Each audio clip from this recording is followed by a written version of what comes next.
yo lo escuché muchas veces. Todos nosotros que venimos de ciertos contextos o ciertas iglesias evangélicas, con seguridad lo hemos oído y, ¿sabe? Lo va a seguir escuchando en boca de muchos.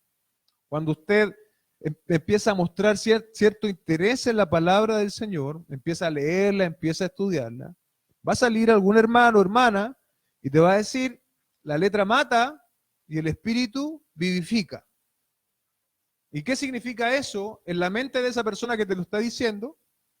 Es que tú no tienes que leer tanto la Biblia, tú no tienes la necesidad de estudiar tanto la Biblia, porque finalmente, en su mente estoy hablando, el que lo está diciendo, él argumenta, su argumento es que la letra que es la Biblia puede terminar matándote, en cambio tú puedes desarrollar una espiritualidad mucho más viva sin la Biblia.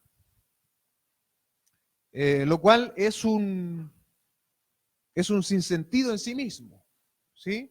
Yo probablemente si hubiésemos predicado esto hace 4 o 5 años más atrás hubiese sido medianamente novedoso, pero usted hoy ha entendido cuando nosotros predicamos domingo tras domingo, miércoles tras miércoles, cuando hacemos las clases los días sábados, la manera en que nosotros tenemos que entender e interpretar el texto bíblico.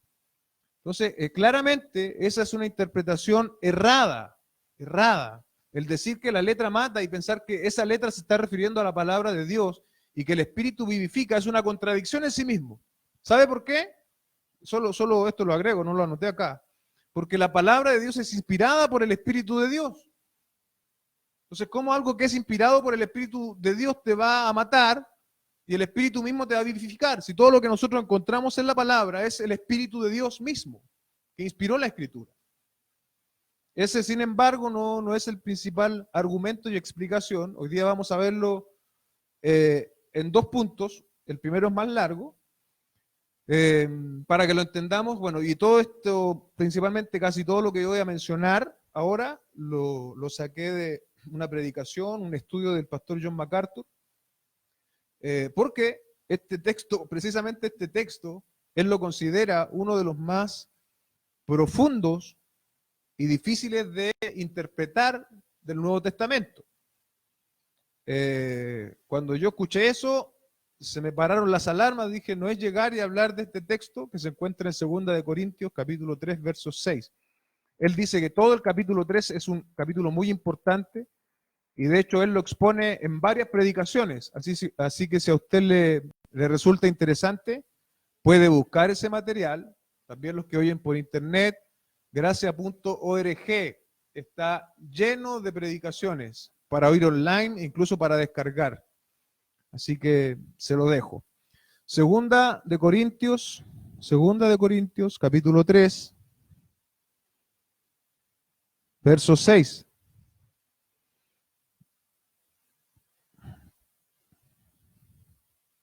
Y el texto dice así, el cual asimismo nos hizo ministros competentes de un nuevo pacto, no de la letra, sino del espíritu, porque la letra mata, más el espíritu vivifica. Ese es el texto que muchos han malentendido para decir de que no es, el problema es que al interpretarlo de ese modo, no solo están enseñando que es neutral o que podría ser neutral no estudiar la Biblia, están diciendo que estudiar la Biblia es malo. Y eso es un error. Entonces, como yo le he dicho antes, tenemos que interpretar el texto a la luz del contexto y cuando leemos todo el capítulo 3, queda bastante más claro en una lectura superficial, pero cada versículo en el contexto también tiene un significado muy profundo, como le dije antes. Pero ¿qué es lo que quiere enseñar aquí Pablo respecto de la letra y respecto del espíritu? En el capítulo 3, él quiere establecer la preeminencia, la superioridad, la permanencia del nuevo pacto. Cuando él está comparando la letra, ¿cierto? Que es el pacto mosaico, con el espíritu, está comparando dos cosas. Y a través de todo el capítulo 3, él quiere establecer esa superioridad, esa permanencia que tiene el espíritu, ¿cierto? Que vivifica la obra del Señor, que es una obra permanente, versus la letra, ¿cierto?, que está representada. Mire lo que dice en el verso 3. Siendo manifiesto que sois carta de Cristo, expedida por nosotros, escrita no con tinta, sino con el Espíritu del Dios vivo. Y mire lo que sigue, dice, no en tablas de piedra. ¿A qué está apuntando con esas tablas de piedra el apóstol Pablo? Al decálogo, ¿cierto? Al antiguo, no en tablas de piedra, sino en tablas de carne del corazón. El Señor entonces ya no es una cuestión externa, sino es más bien algo que se genera desde dentro de nuestro corazón, cuando somos regenerados por el Espíritu Santo. Es allí donde Él empieza a hacer esta analogía y comparación, esta superioridad del ministerio del Espíritu Santo, de la obra del Señor Jesucristo. La letra entonces de la cual habla en este contexto en ningún momento, bajo ninguna mirada e interpretación, podría apuntar al estudio de la palabra. Nunca, nunca, no puede ser. Nunca está diciendo eso el apóstol. La letra de la cual habla es el antiguo pacto. Y volvemos, ¿cierto?, al contexto en el cual esto fue escrito. La iglesia de Corintios estaba siendo afectada por maestros judaizantes. Es por eso que cuando yo sé eso, cuando yo sé que lo que estaba pasando aquí era que habían entrado judaizantes, cristianos aparentemente convertidos al cristianismo, pero que estaban diciendo que era necesario no solo la fe en la obra de Jesucristo, sino también era necesario guardar ciertos ritos de los judíos para alcanzar salvación, como un requisito, ¿sí? No como un adorno. Ellos no estaban diciendo, bueno, circuncídense como una muestra de fe. No, ellos estaban diciendo, tienen que circuncidarse para poder ser salvos en Cristo. Ellos estaban añadiendo asuntos. Eso era a grandes rasgos lo que los maestros judaizantes estaban haciendo. Y cuando tú sabes esto, entiendes mejor las palabras del apóstol Pablo. Y estaban llevando a los creyentes incluso al grado de la circuncisión. Aquí nosotros podemos hacer una aplicación a la actualidad, ¿cierto? Lo hemos dicho en otras oportunidades. El bautismo católico, ese rito católico que hacen con los niños, es para ellos, en su comprensión, en su teología, es una infusión de gracia salvadora. Por eso es que es tan importante para los católicos bautizar a sus niños. Sin embargo, el bautismo bíblico no nos muestra eso, ¿cierto? No hay un fe de gracia salvadora cuando tú te bautizas. Es más bien un reconocimiento público de nuestra fe en el Señor Jesucristo. Pero cuando yo me bautizo no es que recibo la gracia, ¿cierto? La gracia la alcanzamos a través de la fe, dice el texto en Efesios. Y esta carta en particular muestra en muchas ocasiones lo personal que era para el apóstol Pablo la iglesia en Corintios, siendo por lejos una de las iglesias que más le causó problemas, inconvenientes al apóstol. Curiosamente, el apóstol en más de alguna oportunidad da muestra de un amor especial por los corintios. Y tú sabes que cuando tú más amas a alguien, que esa persona te falle, eso te produce un mayor dolor. Si a mí me falla alguien que yo ni siquiera conozco, o que conozco muy poco, eso me va a molestar, pero no tanto. Ahora, si me falla alguna persona cercana, que yo amo, que yo estimo, que yo confío, eso sí va a doler bastante. Tanto en la primera carta como en la segunda, nosotros podemos dar cuenta de que esta iglesia falló constantemente al apóstol Pablo, pero con todo, el apóstol da muestra de su afecto, de su amor por esta iglesia. La razón no nos queda clara, ¿cierto? Debe ser también como el Señor Jesucristo nos ama a cada uno de nosotros, que aún somos porfiados, aún no somos todo lo obedientes y maduros que debiésemos ser para el tiempo que tenemos en la iglesia, pero tú ves cómo el Señor te sigue amando. Puede ser quizás una lectura. El pecado de la iglesia de Corintios, por lo tanto, afectó profundamente el corazón del apóstol. Y las enseñanzas judaizantes estaban averiando, dañando seriamente a la iglesia en Corintios. ¿Y cuáles eran estas enseñanzas? Yo se los dije recién. Y es por eso que el apóstol empieza a hablar en este sentido, en este vocabulario, y empieza a comparar el antiguo pacto con el nuevo pacto. y a través de todo este escrito podemos ver con mucha claridad cómo el apóstol establece que el nuevo pacto es superior. Solo voy a leer algunos versículos para que usted note. Versículo 7 dice, y si el ministerio de la muerte grabado con letras en piedra fue con gloria. Usted entiende a lo que se refiere, ¿cierto? Antiguo pacto. Tanto que los hijos de Israel no pudieron fijar los ojos en el rostro de Moisés a causa de la gloria de su rostro, la cual había de perecer. Ahí está hablando del antiguo. En el 8 dice, ¿cómo no será más bien con gloria el ministerio del Espíritu? Está estableciendo un contraste. Si el antiguo pacto tuvo gloria, el ministerio del Espíritu, que permanece, ¿cierto? Que es superior, mucho más aún, verso 9, porque si el ministerio de la condenación fue con gloria, mucho más abundará en gloria el ministerio de la justificación, verso 10, porque aún lo que fue glorioso no es glorioso en este respecto. Dice, en comparación con la gloria más eminente. Aquí solo hacer una observación, dice, porque si el ministerio de la condenación fue con gloria, está diciendo el apóstol, efectivamente hubo gloria en ese ministerio, mucho más abundará en gloria el ministerio de la justificación, porque aún lo que fue glorioso, hablando del antiguo, no es glorioso en este respecto. ¿Qué quiere decir? Que el ministerio del antiguo pacto no justificaba, como si justifica el ministerio del Espíritu. Eso es lo que está diciendo. Está, entre el verso 9 y 10 está estableciendo una relación.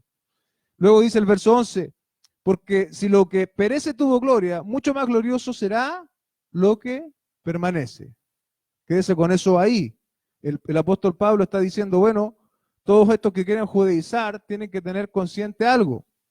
Lo que yo estoy diciendo aquí es que el ministerio del Espíritu va a permanecer. Lo otro ya es parte del pasado. Así que teniendo tal esperanza usemos de mucha franqueza, y no como Moisés, que se ponía un velo sobre su rostro para que los hijos de Israel no fijaran la vista en él a fin de que aquello había de ser abolido. Pero el entendimiento de ellos, y aquí otra enseñanza mucho más amplia, se embotó para hasta el día de hoy, cuando leen el antiguo pacto, ¿cierto? Les queda el mismo velo, no descubierto. Mira aquí lo que dice, el cual por Cristo es quitado. ¿Qué quiere decir? Los judíos, ¿cierto?, tenían el entendimiento entenebrecido, no podían ver, ¿cierto?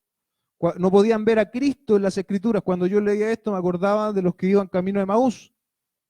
Estaban más o menos en una misma condición, hasta que el Señor les explicó, ¿cierto?, que Jesucristo, que Él mismo estaba en todas las Escrituras, que todas las Escrituras apuntaban a Cristo. Pero aquí lo que a mí me llama la atención, y a usted también debe llamar, es que es Cristo quien quita ese velo, ¿sí? Y dice, y aún hasta el día de hoy, cuando se lee a Moisés, el velo está puesto sobre el corazón de ellos. ¿Por qué? Porque no veían a Cristo, no veían el fin de los profetas, que era Jesucristo, no veían a qué apuntaba todo el antiguo pacto. Todo el antiguo pacto, todos los ritos de los judíos apuntaban a la consumación final, eran sombras, dice el libro de Colosenses, de lo que había de venir, de Jesucristo. No eran, eran un retrato, no eran la realidad. Todos los sacrificios, la circuncisión, todo apuntaba a algo. Estaba apuntando a Cristo. Era un boceto, pero Cristo es la realidad. Eso es lo que el apóstol Pablo está tratando de transmitirle a esta iglesia en Corintios. Y sigue la misma idea, dice, porque el Señor es el Espíritu y donde está el Espíritu allí hay libertad. Ese también es otro texto fuera de contexto. Y alguien lo lee y se ponen todos a gritar y a saltar. ¿Pero de qué libertad está hablando acá? De la libertad de poder ver a Cristo en las Escrituras. De esa libertad que necesitaba el pueblo judío para poder reconocer a Cristo en las Escrituras. Nunca está hablando de una libertad en el culto, de poder volvernos locos, hacer trencitos, nada de eso, nada de eso. Está hablando de la libertad de poder ver al Señor por medio de las Escrituras, libertad que hasta un punto los judíos no tenían. Por tanto nosotros, y aquí mire también establece otro contraste, dice, por tanto nosotros todos, mirando a cara descubierta como en un espejo la gloria del Señor, somos transformados de gloria en gloria en la misma imagen como por el Espíritu del Señor. Ahí incluye toda la iglesia, ¿cierto? Esta iglesia que estaba con ciertos problemas, con ciertos graves problemas doctrinales, porque estaban escuchando las enseñanzas de los judíos.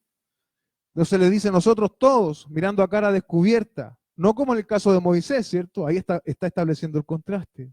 Como en un espejo la gloria del Señor. Yo le pregunto a usted, ¿cómo nosotros podemos conocer la gloria, los atributos del Señor? A través de su palabra. El Espíritu Santo trabaja allí cuando nosotros nos acercamos a la palabra del Señor. Dice, somos transformados de gloria en gloria, en la misma imagen. ¿Cuál es esa imagen? Cristo. ¿Sí? Cristo. Como por el Espíritu del Señor. Conocemos al Señor Jesucristo que se nos revela en las Escrituras. Y es por eso que nosotros no tenemos que aceptar sucedáneos ni imitaciones, ni Cristos imaginarios. Tenemos que conocer al Cristo que se nos ha revelado en las Escrituras. De manera que lo que está diciendo en el verso 18 pueda suceder.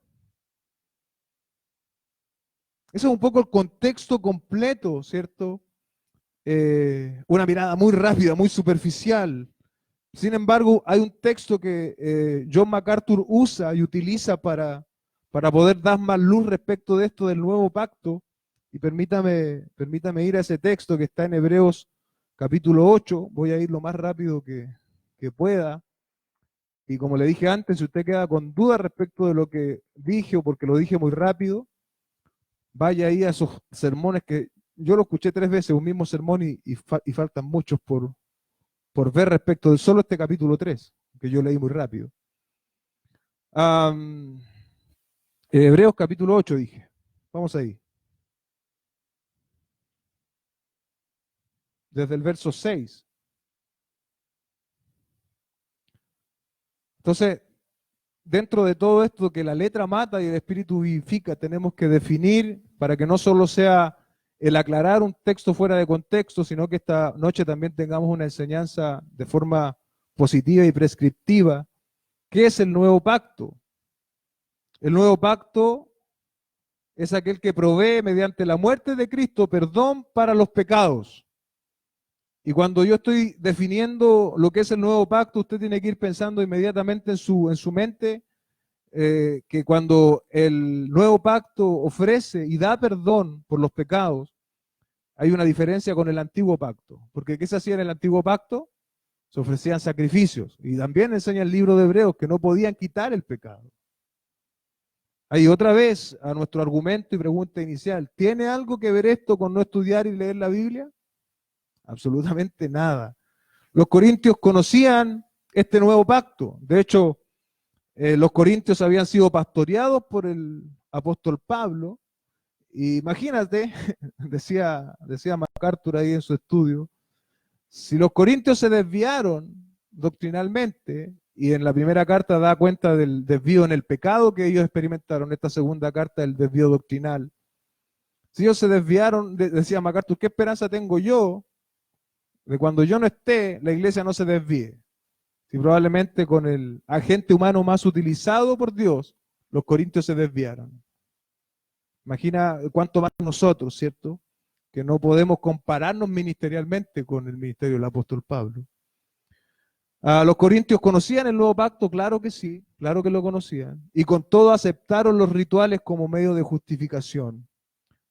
Y como lo dije antes, los ritos del Antiguo Testamento, del Antiguo Pacto, eran una sombra, un símbolo de Cristo.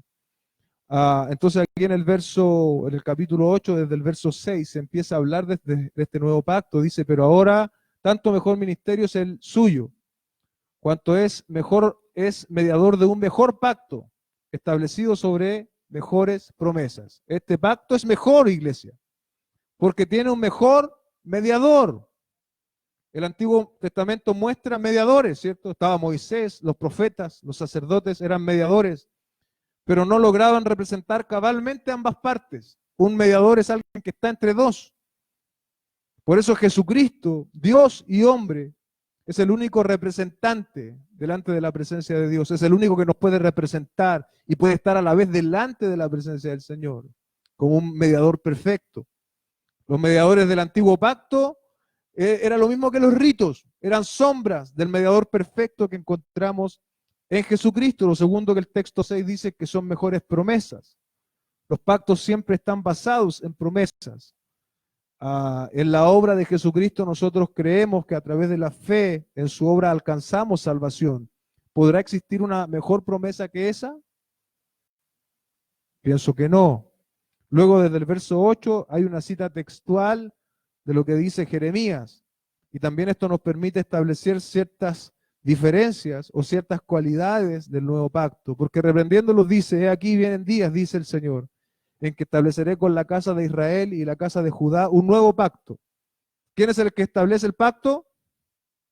Dios. Dios. En su soberanía, Dios es quien está ejecutando este pacto. Este pacto, por lo tanto, es eterno. Y es diferente. Desde el verso 9 dice, no como el pacto que hice con sus padres. Esto no es remendar el antiguo pacto, esto es un pacto nuevo. No es una simple mejora, es algo nuevo, según podemos ver. Por lo tanto, es un pacto de Dios, es un pacto diferente. Luego, verso 10, es un pacto que Dios hace con la casa de Israel. Dice, por lo cual este pacto que haré con la casa de Israel. Amén. Ahora, ¿cómo llega a nosotros ese pacto si Dios lo hace con la casa de Israel? En Jesucristo. Dios le dijo a Abraham, en ti serán benditas, en tus lomos serán benditas todas las naciones de la tierra. Y no es como enseñaban, ¿cierto?, en la visión celular, que íbamos a ser benditos, que íbamos a tener riqueza y cuántas cosas, porque la promesa de Abraham, e incluso otros predicadores por ahí que quieren ver eso, no, se refiere la promesa de Abraham y en el cual iban a ser benditas todas las familias de la tierra, es Cristo, es Cristo.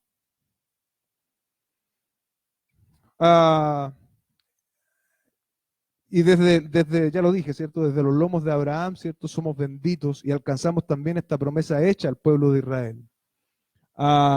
Verso 9 de nuevo, dice, el día que lo tomé de mano porque ellos no permanecieron en mi pacto, yo me desentendí de ellos, dice el Señor. Este pacto no es legalista, ¿cierto? No es como el antiguo pacto que forzaba a los hombres a tratar de justificarse a través de la ley. Luego dice que es interno, verso 10, por lo cual este pacto que haré con la casa de Israel después de aquellos días, dice el Señor, pondré mis leyes, ¿dónde? En la mente de ellos, y sobre su corazón las escribiré, y seré a ellos por Dios, y ellos me serán a mí por pueblo. El contexto del profeta Jeremías, cuando él está escribiendo esto, el pueblo de Israel estaba en una rebeldía tremenda. Entonces, cobra mucho sentido el que el autor del libro de Hebreos mencione esto, ¿cierto? Donde dice, está estableciendo la superioridad, mientras el antiguo pacto era el hombre tratando de justificarse a través de obras, ¿cierto? O más bien a través de guardar la ley. Este nuevo pacto, hay una iniciativa divina dándole la capacidad a los hombres, ¿cierto? De poder tener la ley de Dios en sus mentes. Y dice no solo eso, sino que la va a escribir en sus corazones. Y ellos serán, y yo seré a ellos por Dios, y ellos me serán a mí por pueblo. Verso 12, porque seré propicio a sus injusticias, y nunca más me acordaré de sus pecados y de sus iniquidades. Es un perdón completo. No como el del antiguo pacto, que era un perdón, el sacerdote, ¿cierto?, tenía que presentarse todos los años. Este no, es una vez y para siempre. Es un perdón perfecto en Jesucristo. Este pacto, este nuevo pacto, iglesia, es superior, es eterno, no es perecedero. Luego dice un poco más adelante, capítulo 9, verso 11, pero estando ya presente Cristo, sumo sacerdote de los bienes venideros, por el más amplio y más perfecto tabernáculo, no hecho de manos, es decir, no de esta creación. Ahí da cuenta, ¿cierto?, de la perpetuidad del nuevo pacto en Jesucristo. Este es el punto del apóstol Pablo sobre la letra. Nunca es un asunto de estudio. No tiene absolutamente ninguna relación con eso. Si usted el día de mañana escucha a alguien decir esto, cristiano sobre todo, usted tendrá una obligación delante del Señor de traer claridad sobre este texto. Un punto número 2, y termino, es que por el contrario de no estudiar la palabra, nosotros encontramos en la Biblia constantes mandatos a estudiar la palabra del Señor. La reprensión de los profetas del Antiguo Testamento, una de ellas al menos, es que el pueblo de Israel había olvidado la ley de Dios. Ya no inclinaban sus oídos a la ley de Dios.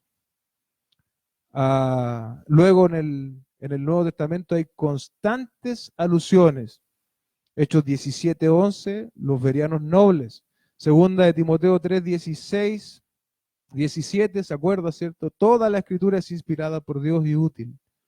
Y el apóstol Pedro en su segunda carta también, capítulo 1, verso 19-21, dice, y tenemos también la palabra profética más segura, a la cual hacéis bien, ¿cierto? En prestar atención, como lumbrera, como luz que alumbra lugares oscuros. Yo puse aquí solamente los que me acordé de memoria,